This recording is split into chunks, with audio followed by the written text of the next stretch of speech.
আসসালামু আলাইকুম দর্শক বন্ধুরা, আপনারা সবাই কেমন আছেন? জি আলহামদুলিল্লাহ ভালো আছি। আমি আব্দুল্লাহ আমির। আমি আবারও নতুন ব্লগে আপনাদের সামনে চলে আসলাম সমসাময়িক বিষয় নিয়ে এবং প্রাসঙ্গিক কথা বলার জন্য। তো আজকে আপনারা এই ভিডিওটা সম্পূর্ণ ভিডিওটা আছে না থেমে সম্পূর্ণ ভিডিওটা দেখবেন। আর আমাদের এই ব্লগে যে কথাগুলো আমাদের চ্যানেলের মাধ্যমে তুলে ধরা হয়, আপনারা বিবেক বিবেচনা করে কমেন্টে জানিয়ে দিবেন যে আমাদের যেই কথাগুলো হচ্ছে এই কথাগুলোর পক্ষে না আপনি বিপক্ষে, যৌক্তিক আছে কিনা আমাদের কথাগুলো। তো আজকে আমরা কথা বলবো যে রাজনীতি নিয়ে। আমি মনে করি আমাদের দেশে বর্তমানে রাজনীতির যে অবস্থা, এতে রাজনীতিবিদদের জন্য আমার কিছু কথা। তো আমি বলি না আমার কথাটা মানার জন্য আমি দেশের প্রশাসনিকভাবে কোনো না, দেশ পরিচালনার কাজে কোনো কিছুই না, এই জন্য আমার কথা মানতে হবে তাই না। তবে আপনারা দর্শক, আপনাদের কাছে, আপনাদের বিবেকের কাছে আমার প্রশ্নটা রেখে গেলাম। আমাদের দেশে যারা রাজনীতিবিদ আছেন তারা কি কখনো আমাদের দেশের চিন্তা ভাবনা করেন? আমাদের দেশের জনগণের চিন্তা ভাবনা করেন? আমার প্রশ্ন হচ্ছে সেটা। আপনারা কলকাতার দিকে যদি লক্ষ্য করেন, কলকাতা সাধারণত মমতা ব্যানার্জিকে আপনারা বাংলাদেশের চিনে না এমন কোনো রাজনীতিক নেতা, রাজনৈতিক দল অথবা বাংলাদেশের কোনো জনগণ মমতা মুখার্জিকে চিনে না, মমতা ব্যানার্জিকে চিনে না এমন কোনো লোক নাই। তো আমি আজকে কথা বলবো মমতাকে নিয়ে। আমি ওনার কথা বলতে চাই। ওই প্রদেশে কলকাতার ভিতরে নির্বাচন হইলেই, আমাদের দেশে হইল গিয়া জাতীয় নির্বাচন, তো ওদেরও 4 বছর না 5 বছর পর পর নির্বাচনটা হয়। তখন নির্বাচন হলেই দেখবেন খালি মমতায় ক্ষমতা পায়। তো আমার প্রশ্নটা হচ্ছে, মমতা কি এমন কাজ করতেছে যে তার জনগণ, তার কলকাতার প্রদেশের জনগণরা তাকেই খালি ভোট দিয়ে বারবার ক্ষমতায় বসায়? অবশ্যই সে তার প্রদেশের জন্য এমন কিছু কাজ করেন, তার জনগণের জন্য এমন কিছু কাজ করেন যার জন্য তার প্রদেশের লোকেরা বারবার তাকে কি ক্ষমতায় বসান। আর সে যদি তার দেশের জন্য যদি কাজ না করত, তার প্রদেশের জনগণের জন্য যদি কাজ না করত, তো তার জনগণরা কখনো তাকে এই বারবার আছে না, অন্তত বারবার তাকে ক্ষমতায় বসাইতো না। তো আমরা কি মমতাকে ফলো করতে পারি না? আমরা কি মমতাকে ফলো করতে পারি না? সে কি এমন কাজ করে যে সে বারবার ক্ষমতায় আসেন? তো সে কি এমন কাজ করে যে বারবার তার দেশের জনগণ তাকে ক্ষমতায় আনেন? তা আমাদের দেশের রাজনীতিবিদরা এই জিনিসটা কেন ফলো করে না, যে মমতা কি এমন কাজ করে যে বারবার তার দেশের জনগণ তাকে খালি ভোট দেয়, সেই খালি ক্ষমতাতে আসে? তো এই প্রশ্নটা হলো যে আমার। তো দর্শক বন্ধুরা, তো আপনারা যদি আমার এই কথার সাথে যদি একমত থাকেন যে জি আসলে তো যে মমতা বারবার ক্ষমতায় আসে আর অন্য কোনো দল আসে না, তো কেন মমতায় ক্ষমতা আসে, তাকেও তো একটা ফলো করতে পারে। আমি না তো আমেরিকা, কানাডা, অস্ট্রেলিয়া তাদের কথা নাই বললাম যে তাদেরকে যাতে ফলো করে, আমি তাদের কথা বললাম না। সাধারণত আমাদের পার্শ্ববর্তী দেশ মমতার কথাটাই আমি উল্লেখ করলাম যে তারা কি মমতাকে ফলো করতে পারে না? যদি মমতাকে ফলো করে, আপনারা দর্শক একটা কথা বলবেন, তাহলে আমাদের কি এমন লসটা হবে, কি এমন আমাদের ক্ষতিটা হবে? এই প্রশ্নটা সাধারণ জনগণ আপনাদের কাছে আমার। তা আমি মনে করি যে মমতা, আপনি দেখবেন তার গায়ের কাপড়টা, সেই কাপড়টা যে পরে, আমি বলবো না এই কাপড়টার দাম নিয়ে আমি কিছু কথা বলবো না। তবে আপনাদের কাছে একটা প্রশ্ন রাখি, মমতা যেই কাপড়টা পরে, ওনার কাপড়টার দাম কত হইতে পারে? ওনার বিলাসিতাটা কি হইতে পারে? আমি ওনার কাছে, আমি বিলাসীর ভিতরে আমি তেমন কিছু দেখি নাই দর্শক বন্ধুরা। তো আমাদের দেশে যারা প্রধানমন্ত্রী ছিলেন, হ্যাঁ, তাদের কাপড়ের দেশের প্রেসিডেন্ট যারা আছেন, তাদের কাপড়ের দাম কত?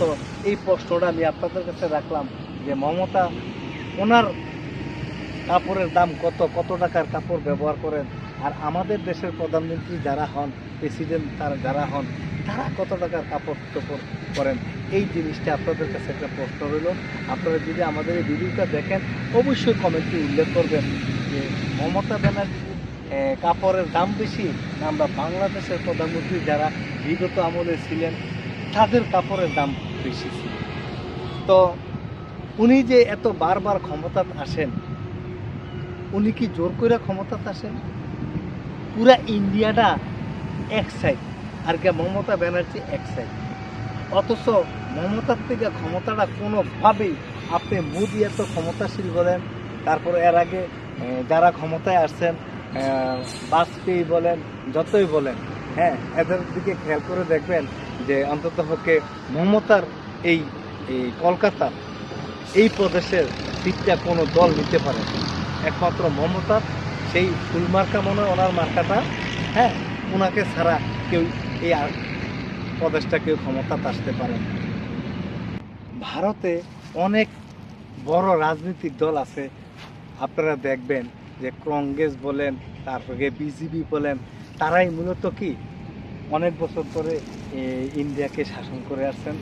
তো ওরা দেখবেন, ওরা এই বড় দলগুলোর ভিতরে অন্তত হোকে এই যে কলকাতার যে স্টেটটা, কলকাতার যে প্রদেশটা, এই প্রদেশে তারা কিন্তু ক্ষমতা পান না। তারা এই প্রদেশের ভিতরে তৃণমূল মনে হয় মমতা ব্যানার্জির তৃণমূল থেকে মমতা ব্যানার্জি এখানে নির্বাচিত হন, তার দলে ক্ষমতাতে আসেন, উনি একমাত্র কলকাতা প্রদেশের ক্ষমতা বিগত অনেক বছর ওনার হাতে। তো আমার প্রশ্নটা দেখেন, ইন্ডিয়াতে এত বড় বড় ক্ষমতার দল, সেই গান্ধীর দল, যেই গান্ধী ইন্ডিয়ার তারা পূজা করে, গান্ধীর মতন নেতা খালি ইন্ডিয়াতে কেন, বাংলাদেশেও হবে না। গান্ধীর মতন একটা নেতা বাংলাদেশে দরকার ছিল, মহাত্মা গান্ধী। তো ওনাকে আমি শ্রদ্ধা করি, হ্যাঁ, ওনার ন্যায় নীতি, ওনার পরিচালনা, ওনাকে শ্রদ্ধা করি। অথচ ওনার মতন দলও মমতা ব্যানার্জির এই প্রদেশের ভিতরে আসতে পারে না। তো আমরা কি মমতার কাছ থেকে শিক্ষা নিতে পারি না? সে কিভাবে এত বছর ক্ষমতা চালাচ্ছে, কেনই বা তার জনগণ তাকে বারবার ভোট দিতেছে? বেশি কিছু না হোক, ওনার কাজগুলো তো একটু ফলো করতে পারে আমাদের দেশের রাজনীতিবিদ দলেরা। তা আমি মনে করি, আবার আরেকটা কথা, আপনারা, আমি জিনিসটা কনফার্ম না যে এই জিনিসটা, তবে আমার শোনা কথা, ভারতের চলচ্চিত্রে যেরকম অভিনয় যাত্রা করেন, নাটক বলেন আর গিয়া ফিল্মে বলেন, তাদের নাকি সার্টিফিকেট, অভিনয়ের সার্টিফিকেট লাগে। অভিনয়ের সার্টিফিকেট থাকলে একমাত্র তারা অভিনয় করতে পারবে। তো এই কথাটা যদি সত্যি হয় যে ইন্ডিয়াতে যদি অভিনেতার সার্টিফিকেট থাকে, অভিনয়ের সার্টিফিকেট থাকে, আপনি অভিনয় ভালো জানেন, কোনো জায়গার থেকে শিখছেন, এরকম সার্টিফিকেট থাকলে আপনি ফিল্মে বা নাটকে আপনি অভিনয় করতে পারবেন।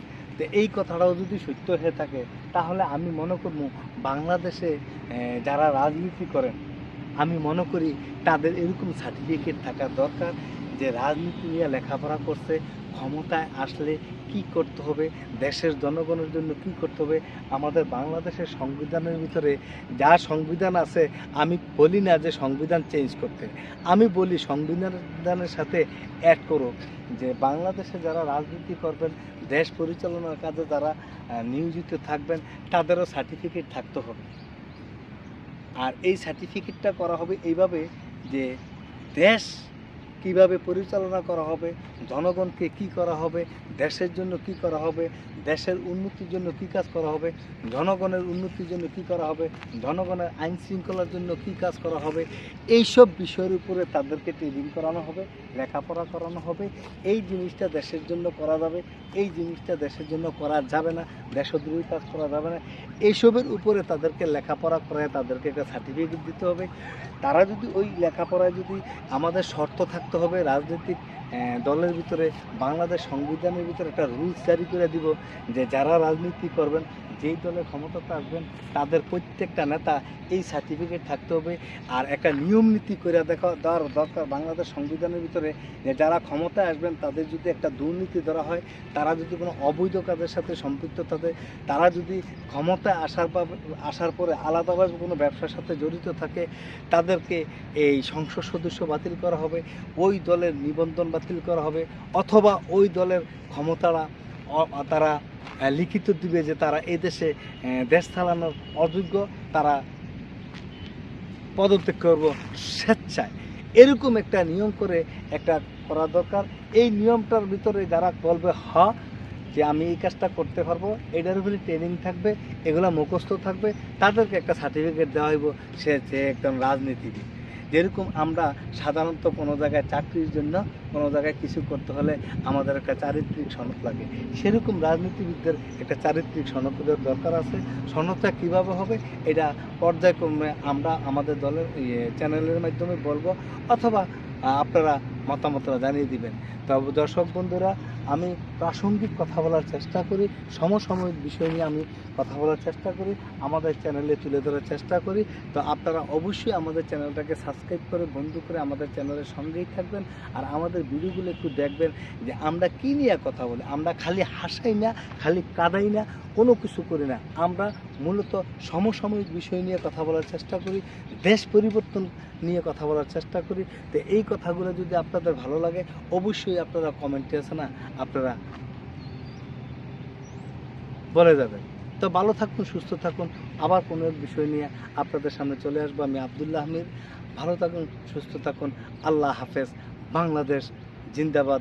রাজনীতিবিদরা যাতে সুস্থ দ্বারা রাজনীতি করতে পারেন, এই আশা রেখে আজকের মতন চলে গেলাম।